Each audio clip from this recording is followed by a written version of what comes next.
الحمد لله وكفى وسلام على عباده الذين اصطفى لا سيما على سيد الرسل وخاتم الأنبياء وعلى آله وصحبه ومن بهديه مهتدى. أما بعد فأعوذ بالله من الشيطان الرجيم. بسم الله الرحمن الرحيم. يريدون ليطفئوا نور الله بأفواههم والله متم نوره ولو كره الكافرون. صدق الله العظيم.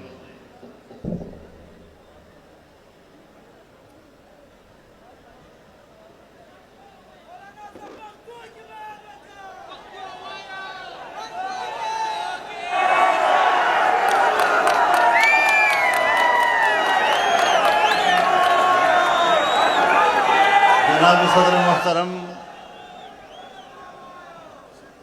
حضرات علماء کرام،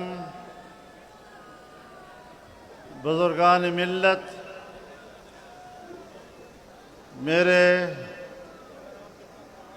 بزرگوں، جوانوں، دوستوں اور بھائیوں،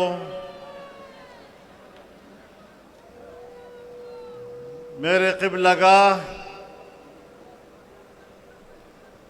مفکر اسلام حضرت مفتی صاحب رحمہ اللہ کی یاد میں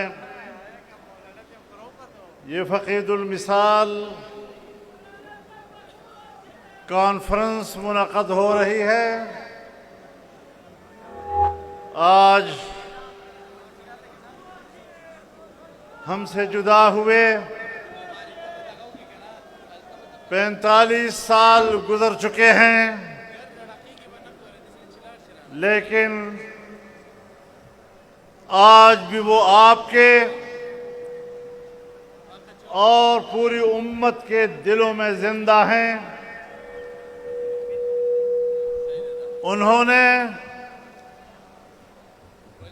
جس شجرہ سایہ دار کی آبیاری کی تھی، آپ نے اپنی جد و جہد، آپ نے اپنی قربانیوں اور آپ نے اپنے محنتوں سے اس کو شجرہ سایہ دار بنایا. اس کے گھنے پن کو پھیلایا، اس کے سائے کو آپ نے پھیلایا، اور آج وہ سایہ پورے آب و تاب کے ساتھ پوری امت پر سایہ فگن ہے، اور انشاءاللہ یہ تحریک بڑھتی چلی جائے گی. اور جس طرح مفتی صاحب نے اپنی سیاست کے صرف 20 سالوں میں انقلاب برپا کر دیا. یہاں پر قوانین کا راج تھا، سرداروں کا راج تھا، انگریز کے غلاموں کا راج تھا. آپ نے ان کو چیلنج کیا، انہیں سرنگوں کیا، ان کے جبر کا خاتمہ کیا، اور آج سیاست میں وہ نہیں ہے اور ان کا کارکن میدان میں دندلا رہا ہے. آج آپ زندہ ہیں، آج میدان آپ کے ہاتھ میں ہے. بڑھتے چلے جاؤ. یہاں تک پہنچے ہیں. آج آپ ڈیرہ اسماعیل خان میں ڈیرہ ڈالے ہوئے ہیں. ڈیرہ اسماعیل خان اس وقت عالمی دنیا کی گزرگاہ ہے، اور سی پیک کے راستے سے اب آپ کے لیے اسلام آباد منزل گاہ کا انتظار کر رہا ہے. وہ آپ کے قدموں کا انتظار کر رہا ہے، وہ آپ کی فتح کا انتظار کر رہا ہے. اور انشاءاللہ اسلام آباد ان جابروں کا نہیں ہوگا، اسلام آباد ان کارکنوں کا ہوگا، ان کے اقتدار کا ہوگا.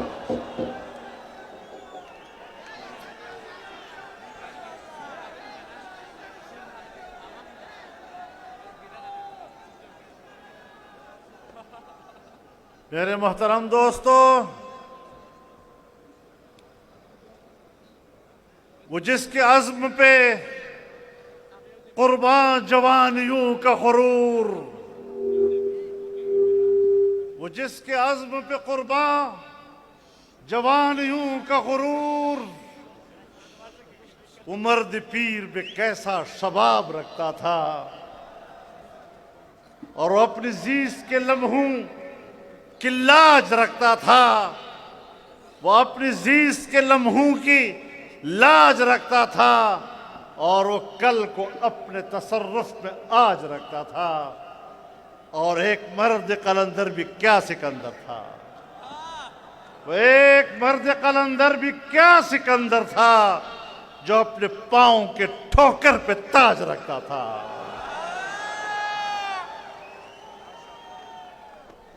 میرے محترم دوستو، جس راستے پہ ان کی ہڈیاں پگھل گئیں، جس نے اپنے 20 سالہ سیاسی دور میں پوری دنیا میں علماء کے مقام کو اٹھایا، اسلامی نظریے کو پروان چڑھایا، اپنے فکر کو انہوں نے پوری دنیا سے متعارف کرایا، آج آپ خوش قسمت ہیں، آپ اس نظریے کے وارث ہیں، آپ اس نصب العین کے وارث ہیں، آپ اس جری کے وارث ہیں، آپ اس انقلابی کے وارث ہیں، اور انشاءاللہ جس منزل کے لیے انہوں نے نشاندہی کی تھی، آپ کے اور میرے لیے نشاندہی کی تھی، اور انشاءاللہ اب اس منزل کے ہم قریب پہنچ چکے ہیں۔ تو ہمت ہارے تو نہیں ہو نا، چھوڑو ان باتوں کو، اب اس کی اہمیت ختم ہو گئی ہے۔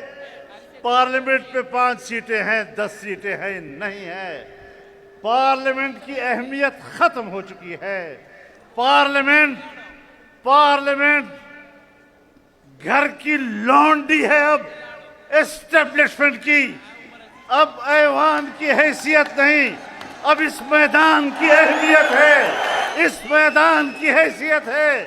یہ میدان زندہ ہے تو ہم زندہ ہیں، تم جانو اور تمہارے ایوان جانیں، عیاشیاں کرتے رہو، ہم تمہارے اس طرح کے جعلی ایوانوں کو اپنے ٹھوکر کے نوک پر رکھتے ہیں۔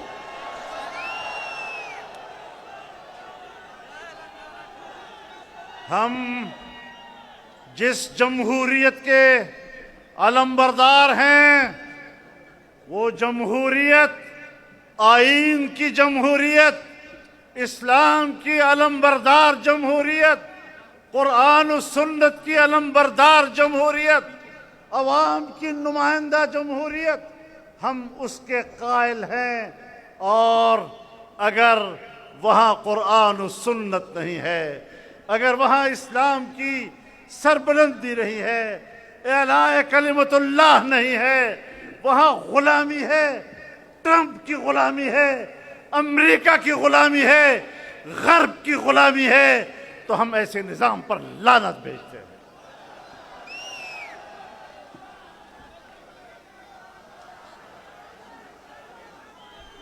میرے محترم دوستو،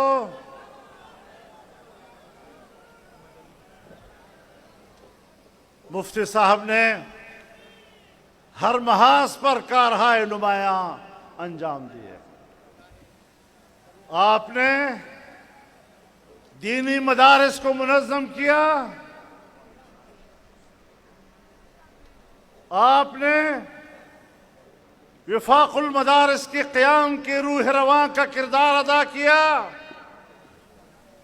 آپ نے ایک اسلامی معاشرے کے لیے اسلام کی بنیاد ڈالی، اسلامی علوم کی بنیاد ڈالی، اسلامی اصول کی بنیاد ڈالی، اور آپ دیکھ رہے ہیں آج اپنا محاذ بھی پہچان لو، اور اپنے مد مقابل کا محاذ بھی پہچان لو۔ جہاں بے حیائی کو فروغ دیا جا رہا ہے، جہاں مغرب کی تہذیب کو فروغ دیا جا رہا ہے،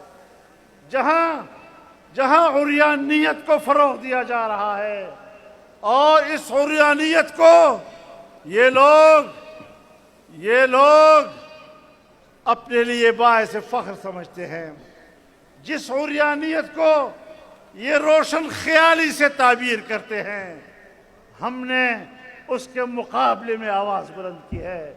یہ تمہاری روشن خیالی ہماری نظروں میں تاریکی ہے، جہالت ہے، جہالت کی تاریکی ہے. ہم اس سے معروف نہیں ہوتے. ہم نے اس کو شکست دے دی ہے اور تمہارے ایجنڈے کو ناکام بنا دیا ہے.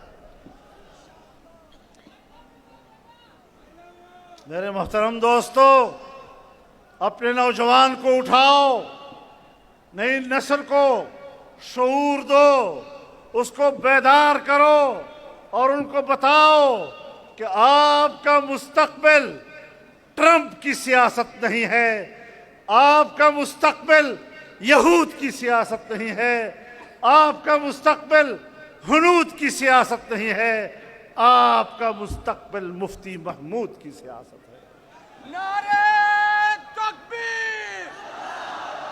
نعرہ تکبیر!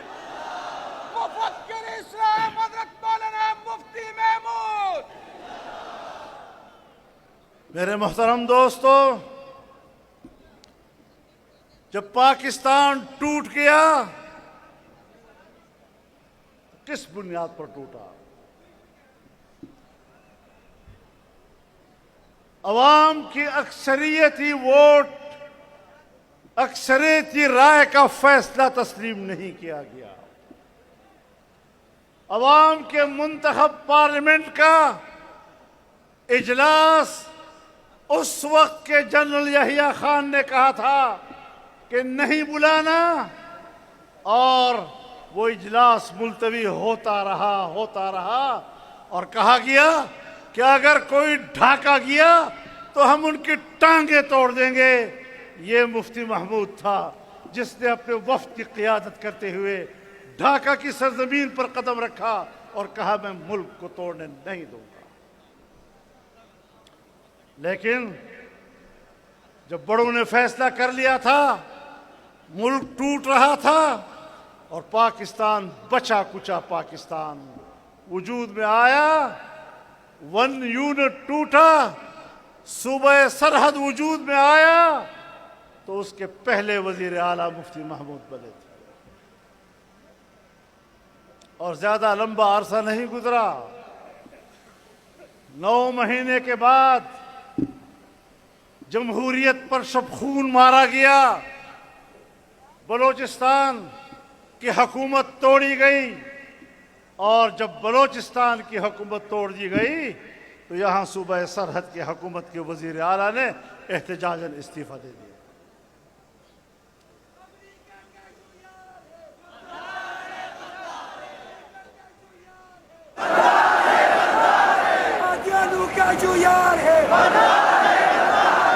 اور پھر یہاں آئین بنا، پاکستان کا پہلا آئین، وہ پاکستان جسے سرزمین بے آئین کہا جاتا تھا، اس سرزمین کو آئین دیا گیا اور پہلی مرتبہ اس آئین میں قرار دیا گیا کہ اسلام پاکستان کا مملکتی مذہب ہوگا.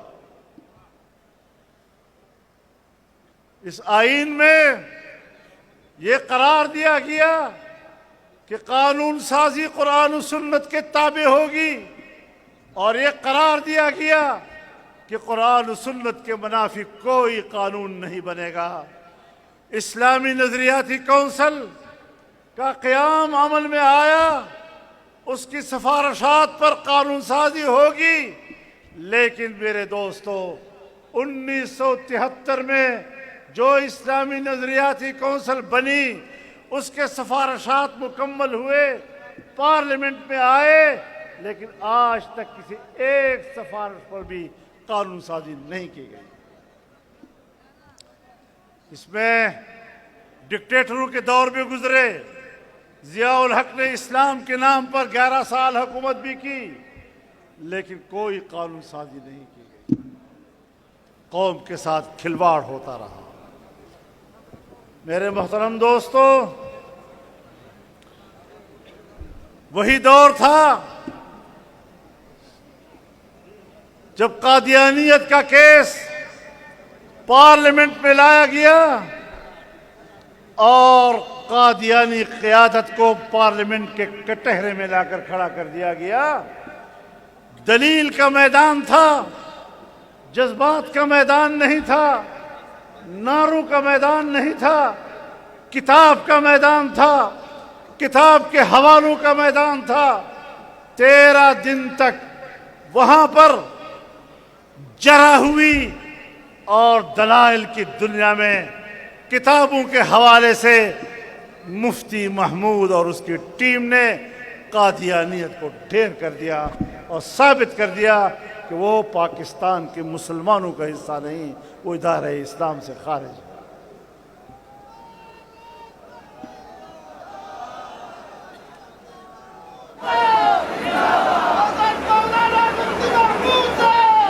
میرے محترم دوستو، ہم نے دیکھا یہاں پھر کچھ لابیوں نے کام شروع کیا، قادیانیت کو دوبارہ بطور مسلمان کے تسلیم کرنے کی باتیں ہونے لگی، اور ہماری عدالت عظمیٰ نے ایک چیف جسٹس نے ایک مقدمے میں ایک فیصلہ دیا جس سے قادیانیوں کو دوبارہ مسلمان قرار دینے کی راہ نکلنے لگی۔ لیکن مفتی محمود کے وارث میدان میں آئے، عدالت کا میدان سجا، ہم وہاں پیش ہوئے اور ایک بار پھر قادیانیت کی پیٹھ پر ایسا ڈنڈا مارا، ایسی کمر توڑی کہ 1 صدی تک انشاءاللہ وہ دوبارہ اپنی کمر سیدھے کرنے کے قابل نہیں رہیں گے۔ شاید تیری جرت کو، شاید تیری جرت کو، شاید تیری فضیلت کو، شاید تیری فضیلت کو۔ میرے محترم دوستو، میں اسٹیبلشمنٹ کو بھی بتانا چاہتا ہوں، میں بیوروکریسی کو بھی بتانا چاہتا ہوں، میں سیاستدانوں کو بھی بتانا چاہتا ہوں، میں حکمرانوں کو بھی بتانا چاہتا ہوں کہ جب 1977 میں پورے ملک میں الیکشن میں دھاندلی کی گئی، اس دھاندلی کے خلاف پورے ملک میں تحریک اٹھی۔ اس تحریک کی قیادت مفتی محمود نے کی تھی۔ چوری سے نتیجے برآمد کرنا، الیکشن میں دھاندلیاں کرنا، اس کے خلاف سب سے پہلے بڑی تحریک کی قیادت میرے قائد نے کی تھی، مفکر اسلام نے کی تھی۔ ہماری گٹھی میں یہ بات ڈال دی ہے کہ ہم پاکستان میں چوری کا الیکشن تسلیم نہیں کریں گے۔ تکبیر! نعرہ تکبیر! مفکر اسلام حضرت مولانا مفتی محمود قائد ملت اسلامیہ کے پہلا منصوبہ۔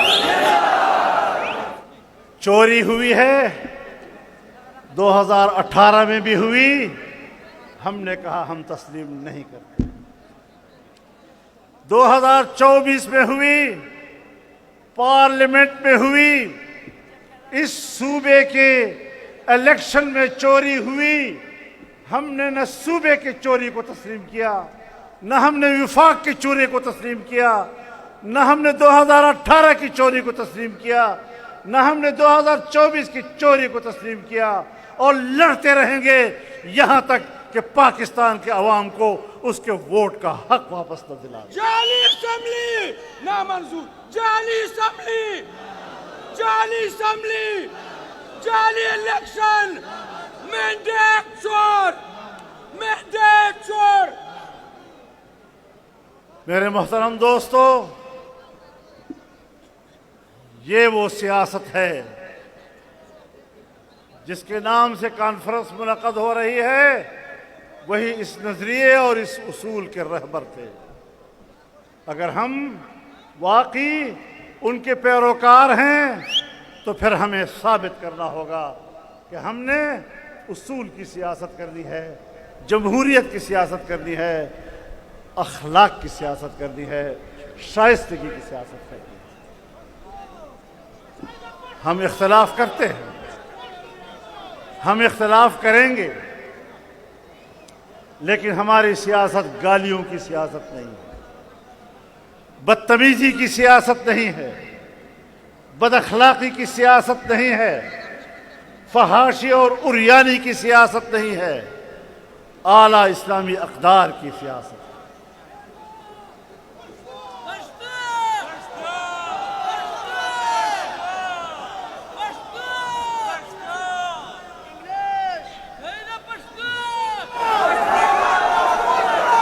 انشاءاللہ کمالار چمون تخبل رهبر خود لیوان من بحق لار روان پہ استقامت سر بخبل سفر جاری ساتو و انشاءاللہ داد دیرو خار چنل گزرگاہ دا کہ خدای کول پدغل عرب اسلام آباد ترسو او اسلام آباد بزمون منزلگاہ قائد تیرا ایک اشارہ، قائد تیرا ایک اشارہ، قائد تیرا ایک اشارہ۔ میں نے پشتو میں بات کی تو اس نے اردو میں نعرہ لگا دیا۔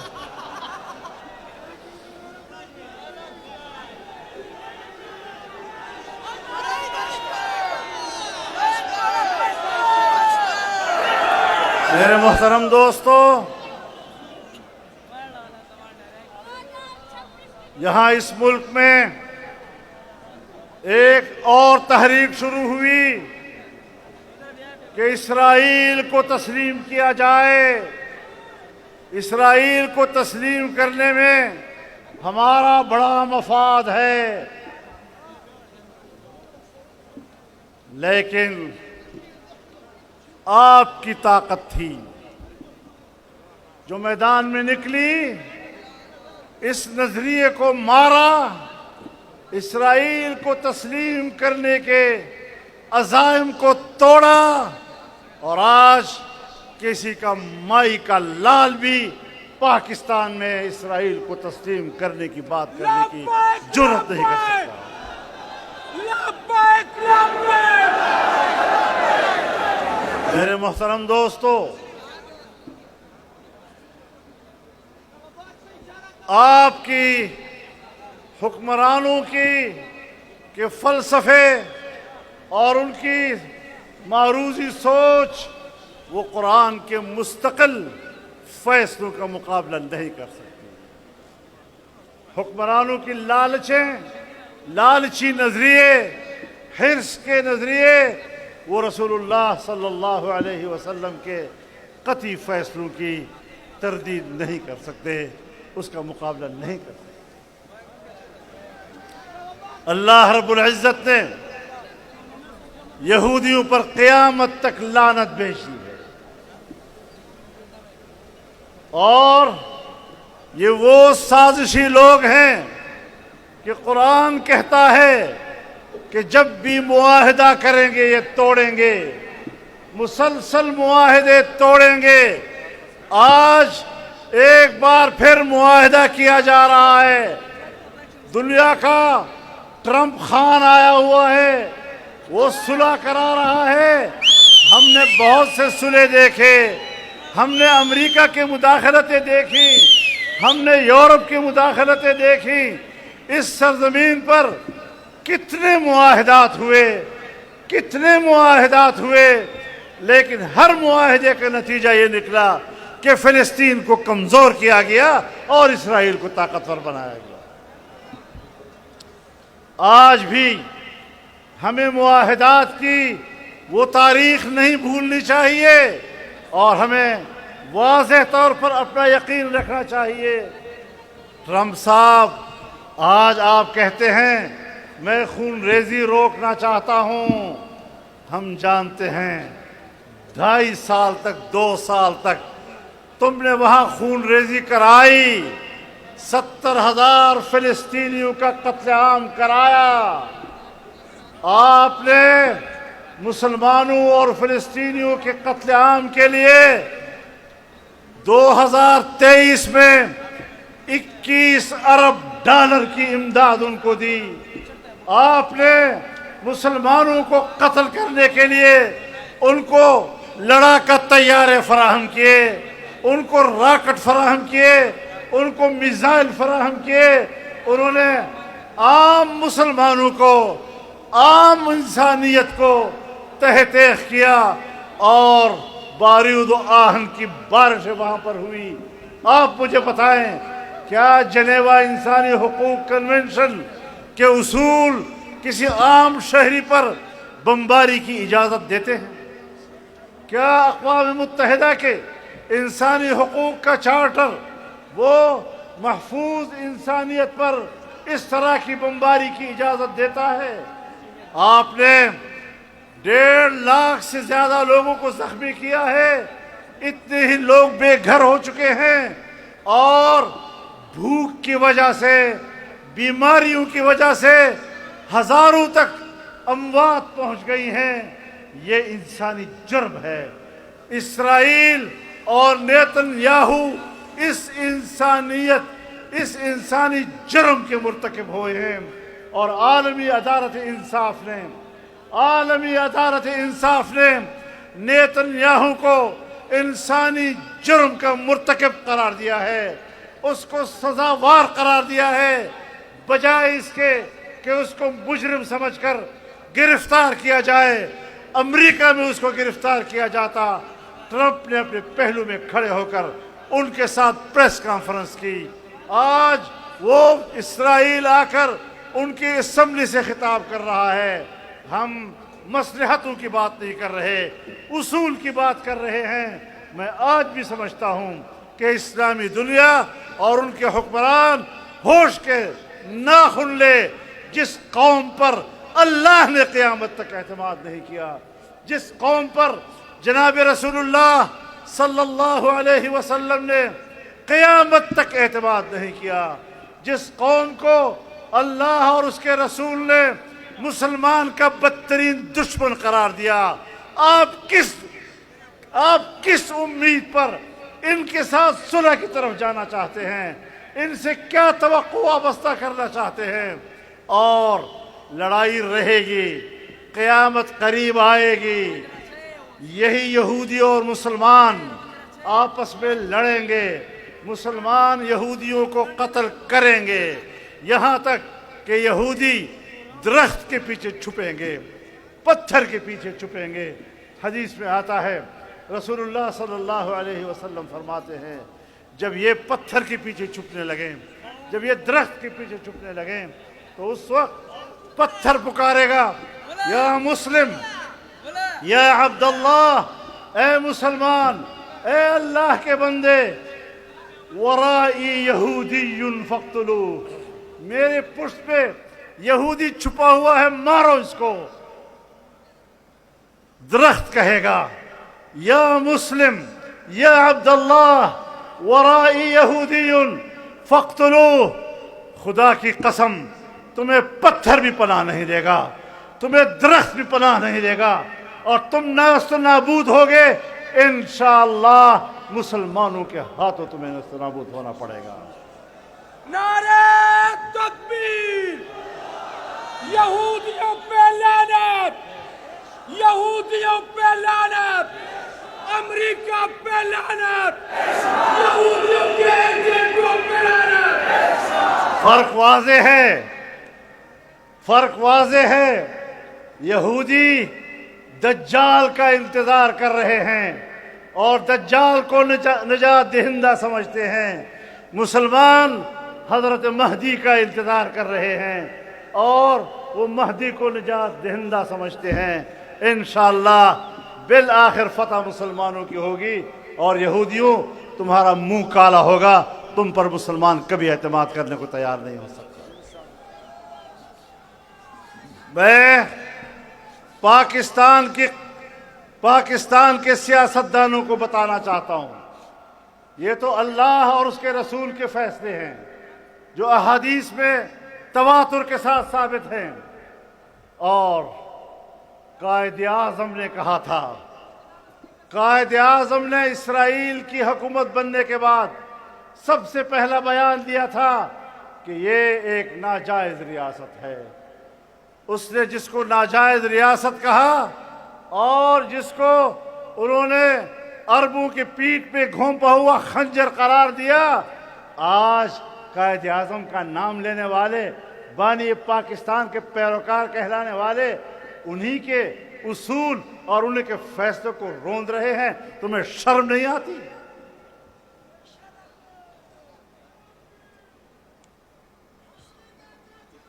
اور صرف یہی نہیں، جب اسرائیل وجود میں آیا تو اسرائیل کے سربراہ نے جو پہلا خارجہ پالیسی کا بیان دیا تو اس پہ اس نے خارجہ پالیسی کے بنیادی اصول بتائے، اور اس پہ یہ بھی کہا کہ ہمارا نصب العین ایک نوزائیدہ ملک کا خاتمہ ہے، اور وہ نوزائیدہ ملک پاکستان تھا۔ ان کی سوچ بھی واضح ہے، پاکستان کی سوچ بھی واضح ہے۔ ہم پاکستان کی سوچ کو قبول کرتے ہیں، ہم پاکستان کے اصول کو قبول کرتے ہیں، اور جب تک ہم زندہ ہیں، میں اللہ کو گواہ بنا کر کہتا ہوں اور ان ساری قوتوں کو آگاہ کرتا ہوں، جب تک ہم زندہ ہیں تمہارا باپ بھی اسرائیل کو تسلیم نہیں کر سکے گا۔ لبیک لبیک لبیک لبیک، یہودیوں کا جو یار ہے، یہودیوں کا جو یار ہے، امریکہ کا جو یار ہے، امریکہ کا جو یار ہے۔ میرے محترم دوستو، ہم نے اس ملک میں سفر کرنا ہے، اپنے نظریات اور اپنے اقدار کی حفاظت کرنی ہے۔ ہم اس ملک میں جنگوں کے متحمل نہیں ہیں۔ ذرا سوچو خدا کے لیے، حکمرانوں ذرا سوچو۔ سن 1950 سے لے کر امریکی قرضے لے لے کر تم نے آج تک صرف ان کے قرضوں پر اپنی زندگی گزاری۔ آج تمہارا حشر کیا ہے؟ ہندوستان معاشی لحاظ سے ترقی کر رہا ہے، چین ترقی کر رہا ہے، بنگلہ دیش ترقی کر رہا ہے، افغانستان کی حالت ہم سے بہتر ہے، ایران ترقی کر رہا ہے، اور اس پورے خطے میں ایک پاکستان ہے جو ڈوب رہا ہے۔ کن پالیسیوں کی وجہ سے ڈوب رہا ہے؟ تمہاری غلامانہ پالیسیوں کی وجہ سے ڈوب رہا ہے۔ تمہارے اندر خودداری نہیں ہے، تم فکری لحاظ سے غلام ہو، تمہیں صرف اپنے قوم کے بچوں کو قتل کرنا آتا ہے۔ تمہارے اندر پاکستان کو ترقی دینے کی صلاحیت نہیں ہے۔ آج چین کا اعتماد اٹھ رہا ہے، خطے میں پاکستان تنہا ہو رہا ہے۔ ہندوستان ہمارا دشمن، اور افغانستان سے بھی لڑائی، ایران سے بھی لڑائی۔ کہاں گئی ہماری خارجہ پالیسی، پرامن خارجہ پالیسی؟ پاکستان کے بقا و استقلال کی پالیسی؟ پروپیگنڈوں سے کچھ نہیں ہوگا۔ پروپیگنڈوں کی زبان روک دو، جنگ کی زبان روک دو۔ میں افغانستان سے بھی کہنا چاہتا ہوں، میں پاکستان سے بھی کہنا چاہتا ہوں، افغانستان پاکستان کی لڑائی نہ پاکستان کے مفاد میں ہے نہ افغانستان کے مفاد میں ہے۔ ایک طرف ہم انڈیا سے لڑے، دوسری سرحد پر ہم افغانستان سے لڑے، ہم نے پاکستان کو کہاں جا کر کھڑا کر دیا؟ اور ہم جنگ بندی کے لیے کہہ رہے ہیں، صرف جنگ بندی کے لیے نہیں، زبان بندی کے لیے بھی کہہ رہے ہیں۔ ایک دوسرے کے خلاف بولنا روکو، غلط پروپیگنڈے روکو۔ ایک بھی کہتا ہے میں بے گناہ ہوں، دوسرا کہتا ہے میں بے گناہ ہوں، ایک کہتا ہے میں بھی صرف دفاعی جنگ لڑ رہا ہوں، دوسرا بھی کہتا ہے میں دفاعی جنگ لڑ رہا ہوں۔ ان چیزوں سے کام نہیں بنتا۔ جمعیت علماء اسلام پہلے بھی کردار ادا کر چکی ہے، اور اس سفارتی کردار میں ہم نے کامیابیاں حاصل کی ہیں۔ تمہاری پوری وزارت خارجہ جو مقصد حاصل نہیں کر سکی، وہ پاکستان کی ایک سیاسی جماعت نے حاصل کی۔ اور جب تم نے الیکشن میں دھاندلی کی اور جمعیت علماء اسلام اپوزیشن میں بیٹھی، بنی بنائی باتیں تمہارے ہاتھوں سے بگڑ گئی۔ تمہارے اندر تو معاملات، طے شدہ معاملات کو آگے بڑھانے کی اہلیت و صلاحیت بھی نہیں ہے۔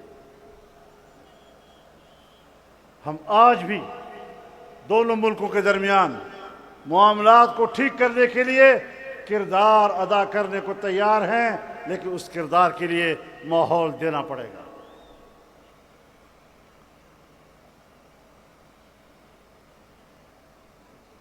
دنیا چاہتی ہے، امریکہ چاہتا ہے، مغرب چاہتا ہے کہ افغانستان میں اسلام کیوں آیا، امارت اسلامیہ کیوں قائم ہوئی۔ ان کے پیٹ میں درد ہے۔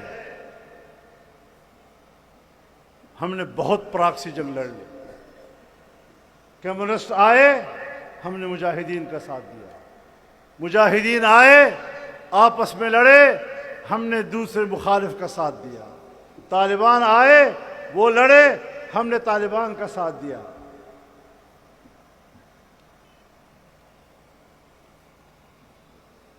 طالبان کے خلاف ہم نے کرزئی کا ساتھ دیا، ہم نے اڈے دیے، امریکہ کو اڈے دیے، جہاز اڑائے، اب ہماری فضاؤں سے گزرے اور افغانستان پر بمباری کرتے رہے۔ آج کہتے ہیں افغانستان پر قابض حکومت۔ کیوں بھائی قابض؟ کہتے جنگ کر کے آئے ہیں، عوام کے منتخب نہیں ہیں۔ تو میں نے کہا ملا عمر بھی تو جنگ کر کے آیا تھا، وہ بھی تو عوام کے انتخاب سے نہیں آیا تھا۔ تو آپ نے سرکاری طور پر ان کو تسلیم کیا یا نہیں؟ آپ نے ان کو وہاں سفارت خانہ لیا وہاں، اور یہاں ان کو سفارت خانہ دیا۔ آپ نے دونوں ملکوں کے تعلقات کو سفارت خانے کے اعلیٰ معیار پہ قائم کیا۔ آج کیا ہو گیا ہے؟ اپنے قبلہ سیدھا کرو، دوسروں کے قبلوں پہ بحث نہ کیا کرو، اپنا قبلہ ٹھیک کرو۔ ہم خطے میں امن چاہتے ہیں، ہم پاکستان کو ایک پرامن ریاست دیکھنا چاہتے ہیں۔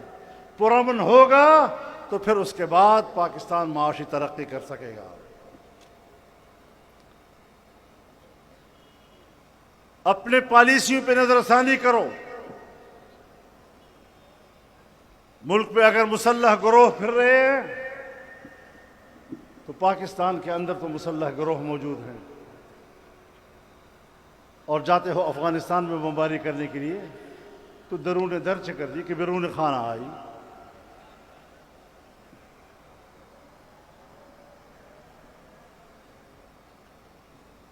تو نئی نئی باتیں بنانا اور معصوم بن کر جنگ کے لیے جواز فراہم کرنا، اب وہ وقت گزر چکا ہے۔ 40 سال 45 سال سے لوگ آپ کو اسی طرح دیکھ رہے ہیں۔ آپ ہمیشہ مظلوم ہوتے ہیں، آپ ہمیشہ معصوم ہوتے ہیں، آپ ہمیشہ حق پر ہوتے ہیں۔ اس کے باوجود حالات کیوں ٹھیک نہیں ہو رہے؟ آپ پیچھے کیوں جا رہے ہیں؟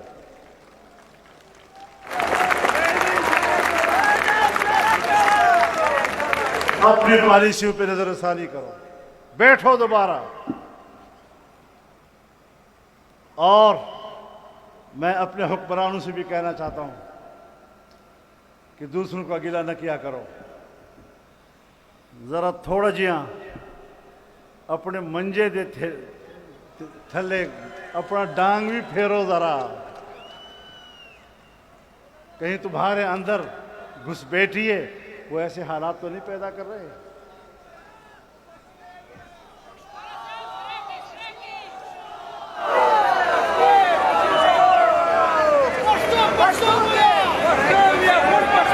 اس کا احتمال افغانستان میں بھی ہے، اس کا احتمال یہاں بھی ہے۔ التهم خلق شتا چې افغانستان په جنگ اړول غواړي، او په پاکستان کې هم خلق شتا چې پاکستان په جنگ اړول غواړي، او کا پاکستان او افغانستان کې نوي په امریکې او په یورپ کې خو خامخا شتا چې دا غواړي چې جنگ بیا جوړ کړي۔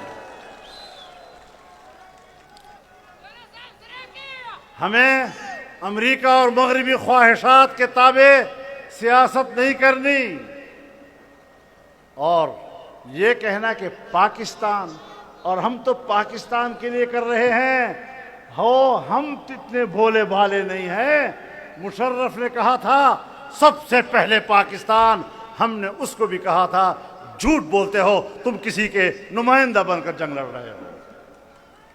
اگر میں مشرف کے اس موقف کے خلاف علل اعلان میدان میں آ سکتا ہوں تو آج بھی میں میدان عمل میں سچی بات کر سکتا ہوں۔ ہم مروب ہونے والے لوگ نہیں ہیں، ہم دباؤ میں آ کر بات کرنے والے نہیں ہیں، ہاں ہم بہتر سوچنے والے لوگ ہیں، ہم ملک کے لیے سوچنے والے لوگ ہیں، ہم وطن عزیز کی بھلائی چاہتے ہیں۔ پڑوسیوں کے ساتھ بہتر تعلقات، اس کا درس ہمیں سیکھنا چاہیے، اور یہ درس اگر سیکھنا ہے تو پھر مفتی محمود کے فلسفے اور نظریے سے سیکھو، وہی آپ کو بتائے گا کہ ملک کیسے چلتے ہیں، خارجہ پالیسی کیسے چلتی ہے، ملکی مفاد کے لیے کس طرح کام کرنا پڑتا ہے۔ طاقت کے نشے میں سمجھنا کہ میں سب کچھ جانتا ہوں، یہ بہت بڑی ایک گمراہی اور غلط فہمی ہے۔ تو میرے محترم دوستو،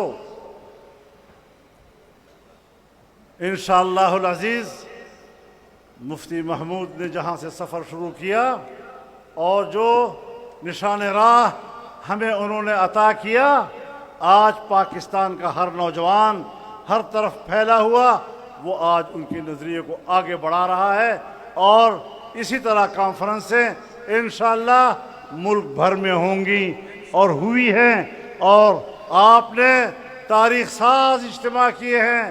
آج کے اس تاریخ ساز اجتماع کی طرف اگر عوام کا جمعیت علماء اسلام پر اعتماد ہے اور بحر بے کراں جمعیت علماء کے جلسوں میں شرکت کرتی ہے، ان کی دعوت پر لبیک کہتی ہے، تو پھر ان کے ووٹ کے ساتھ زیادتی کرنا، اس کی بھی پھر ہم جنگ لڑنا جانتے ہیں۔ انشاءاللہ العزیز یہ مشن جاری رہے گا۔ سیدہ حوصلہ خوبہ بیلے نا ستڑی کیے گئے خوبہ نا،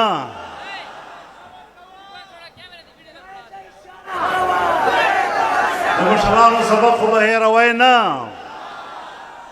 انشاءاللہ پدغیلار وانے بزو اور کامیابیاں بحاصلو بیغموں سے انشاءاللہ مستقبل بستاسی اور کامیابی بستاسی، اور انشاءاللہ دی امن پلار سفر با خدا کول مونگ بخل منزل ترسوی، وآخر دعوانا ان الحمدللہ رب العالمین۔